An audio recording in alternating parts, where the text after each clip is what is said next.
Your mind probably jumps to, I don't know, robotic surgery, maybe big breakthroughs in genetics. The high-tech stuff. Exactly. But just stop for a second and think about the data. Just the sheer volume of information that makes all of that possible. It's staggering. We're talking millions of patient records, all constantly changing, moving from, old paper charts to these huge integrated electronic systems. Right. And there's this professional who manages that whole crucial high-stakes flow. They're responsible for keeping your medical history accurate and protected. We're talking about Health Information Technology expert, or, HIT for short. It's such a critical role, and it's one that, often operates behind the scenes, but it carries this immense responsibility for patient safety, for compliance, everything. And that's what we're digging into today. Yep, we are taking a shortcut right into the heart of that job. We're going to do it by looking at 5 key requirements, all seen through the lens of actual interview questions. Okay, so where's our source material from? Our main source is a great set of resources compiled by Tony Ross. She's the senior editor of Better Team, and this comes from their deep dive into screening candidates for this exact position. It was published back in January of this year. And Ross and her team, they have a really interesting focus. They talk about developing resources to build value-oriented, connected teams. You can feel that. You really can. It's in the structure of these questions. Yeah. They just immediately cut past the general IT stuff and get right to the unique pressures and the ethical weight of the medical field. That's right. So before we jump into the questions themselves, we probably need a clear definition. What is an HIP expert? Let's do it. They are tasked with managing all patient information for a medical facility. Their main job is, it's fundamentally a guarantee. A guarantee of what? A guarantee that all patient information maintains its quality, its accuracy, and this is the big one, its privacy. Across everything. Across every single filing system, whether it's still a physical piece of paper in a cabinet or fully electronic, they are the guardians of that record's integrity. Guardians. I like that. Yeah. Okay, so let's unpack this. If quality and accuracy are the absolute pillars of the role, then I guess the interview has to start there, right? It has to. It starts by testing that foundational knowledge. The data itself. Absolutely. The first question hits that baseline immediately. What important information is in a patient's medical file? On the surface, that seems like a pretty basic question. Like anyone who's been to a doctor could probably list a few things. Right. But the skill being tested here, according to the sources, is the knowledge for preparing truly accurate files. So, why is that level of detail so critical? Because accuracy is really defined by completeness. An HIT expert isn't just, ticking boxes on a checklist. They're confirming that legally and clinically critical documents are there. Okay. Documents that ensure the continuity of care. I mean, we're not just talking about diagnosis codes and what meds you're on. It's deeper than that. So much deeper. They have to ensure that specific things like informed consent forms, patient education materials, and most crucially, advance directives. Like a DNR order. Exactly, like a DNR order, are all properly included, filed, and can be found in a second. If an advance directive is missing or misplaced, that is an immediate catastrophic failure of the entire system. Wow. That completely shifts the perspective. This isn't just data entry at all. It's a form of risk management. It is. And you can't manage risk if you don't know the full legal landscape of what's supposed to be in that file. Precisely. And that foundational knowledge of what needs to be there leads right to the next big hurdle, which is all about how that data stays reliable over time. Okay. And that's interview question 2. How would you ensure patient files are kept up to date? So this is moving squarely into organizational skills. It's about managing a living document, not some static piece of history. And this is where we find a really key insight. The critical issue here is understanding the cost of latency. The cost of delay. The cost of delay. If an HIT expert is just, filing updates whenever they get around to it, they're creating a dangerous time lag. I mean, think about the clinical side of it. Right. An expert who makes sure updates are immediate isn't just being efficient. They are actively stopping a doctor from, say, prescribing a medication based on a patient's weight from 2 months ago, or overlooking a new severe allergy because the update was just sitting in a queue for tomorrow.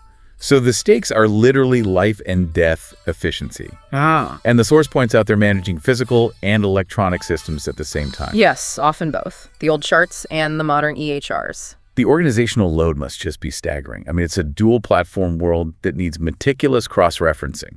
auditing. It absolutely is. They have to ensure that the electronic record is a perfect mirror of any old paper file, especially when they're migrating systems or dealing with archive data. That organizational skill, it's the armor against chaos. Okay, so once we've established that the HIT professional gets the data, they know the rules for organizing it, then comes the real test. Execution under pressure. Right. This is where it gets really interesting. We're moving from the theory of accuracy to the daily chaos of information flow. Which brings us directly to interview question 3. This one is all about operational effectiveness. How do you manage and prioritize a large workload? The way that's even phrased, it implies that a large workload isn't a sometimes thing. It's just standard procedure. It's the default state. So what kind of tasks are we even talking about? What's in this large workload that they have to triage all the time? Oh, it's everything related to information flow. So you're auditing files for patients who are just discharged, you're processing internal record transfers for specialist referrals, you're merging duplicate records. Which I imagine is a huge problem in a big hospital system. They're a massive challenge, yeah. And on top of that, you're fulfilling external requests. Things like insurance claims or even legal subpoenas. That is a fascinating mix of duties. It ranges from like super detailed internal quality control to time-sensitive legal compliance on the outside. Correct. And the expert has to show, not just good multitasking skills, but a reliable strategy for how they prioritize. Okay, so what are the interviewers looking for? Evidence of operational intelligence. Are they just working down a list, or are they triaging based on urgency and risk? For instance, a request for info for an insurance claim, that might have a 2-week deadline. That has to come second to auditing the file of a new patient who needs critical medication right now based on that data. So a good answer isn't just, oh, I'll work harder. It's, I will apply a risk matrix to my workflow. Yes. They need to prove they can execute in a high-stakes, time-sensitive place where the consequences of being slow are clinical, not just administrative. Exactly. It separates the people who understand organization in theory from those who can actually apply it when a patient's care is on the line. Okay, so moving from the operational side of filing and prioritizing, now we get to the tech. The infrastructure and the ultimate ethical responsibility. Right. The next 2 questions hit those pillars. The technical fluency you need and that non-negotiable confidentiality mandate. Let's start with the tech. Interview. Question 4 dives right in. What health information technology software do you use and why? This tests their knowledge of these specialized computer and information systems. And they're not just looking for, I'm good with Microsoft Word. They're testing a very specific, highly regulated technical language. Oh, absolutely. So what kind of systems should a good candidate know? We're mostly talking about enterprise health records, or EHR platforms. These are the absolute behemoths that run modern hospital systems like Epic, Cerner, or MedTech. Okay. But it's not just the main charting software. They also need to know the specialized tools for coding and billing. So that means medical classification software like ICD-10 for diagnostics and procedure codes. And what about the why part of that question? Why do you use it? Yeah. That seems like the part that separates a technician from a strategic manager. It is. That's the key. A candidate can't just list a name, like, I used Epic. They have to justify their preference, show they think strategically. For example, do they prefer a super integrated system like Epic because it allows seamless data transfer, even if the workflows are more rigid? Or do they favor a more modular system, one that lets you deploy specific tools faster, even if that means more complex integration work later on? Their answer really reveals their whole operational philosophy, their grasp of interoperability. That's a really powerful insight. The software question is actually a gateway to see how they view the entire data pipeline. And that pipeline leads directly to the ethical pillar of the job, which is tested in the 5th and final question. How do you ensure that all patient information remains private? Privacy. As we said at the top, it's explicitly the main job guarantee. But let me ask a deeper question here. Is it enough for a candidate to just say, oh, I strictly follow all the security protocols? No, not at all. Because following the protocol, that's the bare minimum. That's just the starting point. So what are they looking for? They're looking for a deeper understanding of the real-world challenges, the human element. Privacy failures don't just happen from some sophisticated system breach. They happen because a nurse left a workstation unlocked. Or someone fell for a phishing email. Or because an employee got curious and looked up a celebrity's chart. Right. So the best answer has to show not just that you know the laws, like HIPAA, but that you have a proactive way of enforcing them and educating people. Exactly. They have to show they have experience with practical security measures. This could be setting up automated access controls or conducting regular file audits to see who is accessing what and when. And crucially, it means being involved in staff training and spot checks to build good security habits. So this question really confirms that the job requires active, hands-on experience with sensitive, confidential data, not just knowing the rules. They are the frontline defenders against the internal breaches. Okay, so we've covered the 5 core questions: file content, maintenance, prioritization, technology, and privacy. Now let's zoom out a bit. This role, the HIT expert, it doesn't exist in a vacuum. Not at all. How does it fit into the rest of the information ecosystem in a hospital?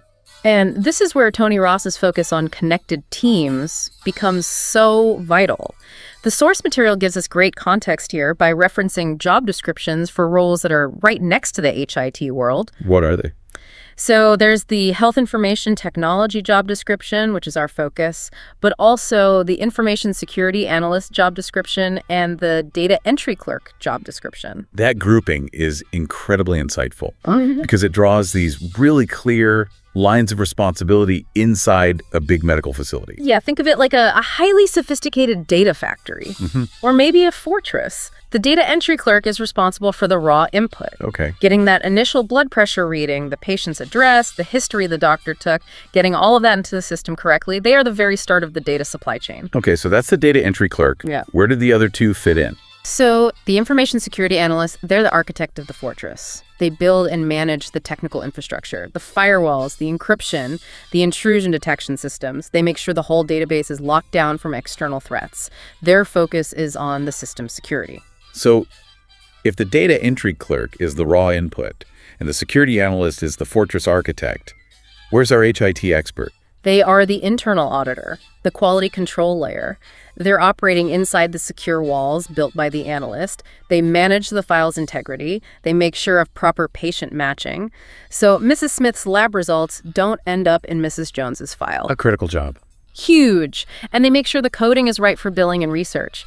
They manage the authorized internal access, making sure a staff member only sees the parts of the record they're supposed to see. That makes perfect sense. The HIT expert is the central hub. They're responsible for the quality, accuracy, and the flow of the content inside the file, but they depend on the data entry clerk for good initial input and the security analyst for a safe place to work. Exactly. If any one of those 3 teams slips up, the entire patient record is compromised. It really shows how information management in healthcare is, it's a team sport, fundamentally. It is. An error by a data entry clerk gets caught by the HIT expert's audit. A breach in the system is stopped by the security analyst. The HIT expert's value is their specialized focus on that data governance and internal integrity. So our deep dive today, guided by these 5 interview questions from Tony Ross's work, it's really boiled the role down to its essential parts. We're seeing 4 non-negotiable pillars. You've got that deep foundational knowledge for accurate file prep. You have the organizational and multitasking skills for efficient management. You need the tech proficiency in these very specific platforms. And finally, an uncompromising proactive dedication to patient privacy. It's a job where, specialized administrative excellence directly translates into patient safety and positive health outcomes. You just can't separate the quality of the data from the quality of the care. Which brings us right back around to Tony Ross's mission statement about building these value-oriented, connected teams. The reliance on these roles is just absolute. It is. So here's a final provocative thought for you to take away. Given that HIT experts specialize in maintaining accuracy and privacy within this complex team, what happens to the quality of healthcare when any single part of that information team fails? What's the clinical consequence? Exactly. What happens if the data entry clerk's input is consistently sloppy, or the security analyst misses a critical vulnerability, or the HIT expert fails to merge 2 separate patient IDs for the same person? How much of a successful diagnosis, a successful outcome, relies entirely on the seamless operation of these unseen, highly administrative roles? The integrity of the data. It's truly a matter of life or death.